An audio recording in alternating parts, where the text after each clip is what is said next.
Back. Bloomberg News was first to report on Monday night that President Obama will nominate Ben Bernanke for a second term as chairman of the Federal Reserve. Bernanke joined Obama on Martha's Vineyard for the announcement. Joining me here now to discuss the decision and its consequences are our Juliana Goldman and Rich Miller. Juliana, you broke the story. Why Bernanke and why now? Ultimately, the president, Al, decided that he wanted to keep the current team in place. Bernanke months ago had come under obviously lots of criticism for being too slow to respond to the mortgage crisis, letting Lehman collapse. Over the last 6 months, Bernanke really regained a lot of confidence among Wall Street investors and among the president. That's one. Another reason the White House realized that if the president appointed somebody new to the Fed, the economy and the recession, they would take full ownership of that also.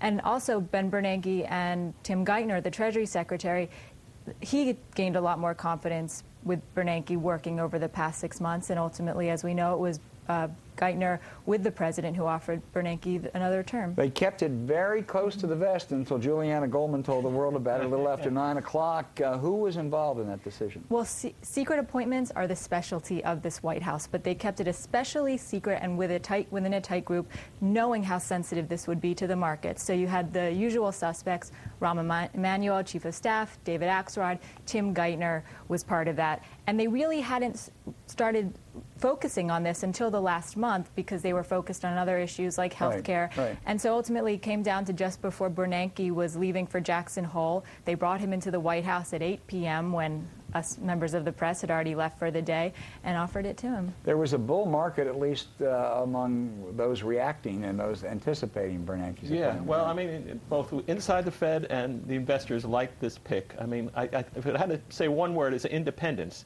If the president had picked somebody like Larry Summers, who was mentioned, who was his head of the National Economic Council, people would have questioned, well, is this guy going to be independent enough? Will he be able to pull the trigger on interest rates? By picking Bernanke, who's a Republican, the markets and the Fed say, okay, the president respects our independence. This is not your father's Bernanke, or it's not the Bernanke who was appointed 3 years ago, the conservative Princeton economist. He's changed a lot. Yeah, no, I mean, it's funny because he talks about himself. He says, well, I had to fight off Depression 2.0. This is like Bernanke 2.0, right? He was kind of a consensus builder. It said when he saw this looming depression, he took the reins of the Fed. He was kind of a guy who liked to sit in the background, be a technocrat. And now, all of a sudden, he's a TV star. He's on 60 Minutes. He's on, McNeil era. Yeah, right. I'm showing my age. He's transformed himself. Would confirmation be a cakewalk?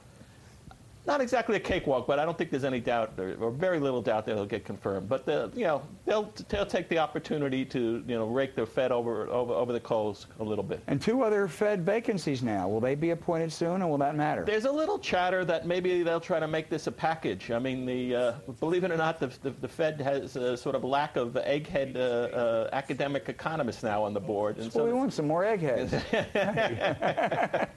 Look at a second Bernanke term.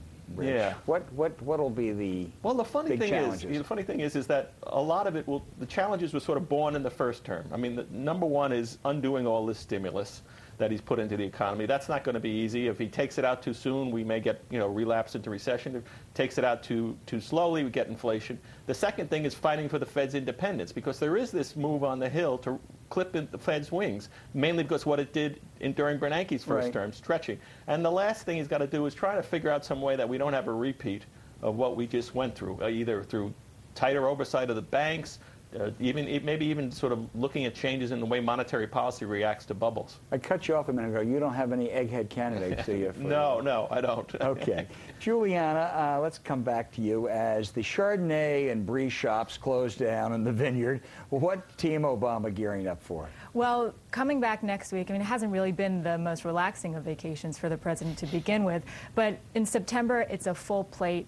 Top of it, healthcare. Right now, the White House is strategizing just how they counter this, how they launch their offensive leading up to both houses trying to get something passed and trying to figure out how to save some of their political chips for when it gets into the conference committee. So one of the things that they're thinking of is perhaps an Oval Office address to stress the importance of health care. This would be his first Oval Office address. They're also considering a joint session of Congress. Also, September, anniversary of the Lehman collapse, look for a push for reg reform.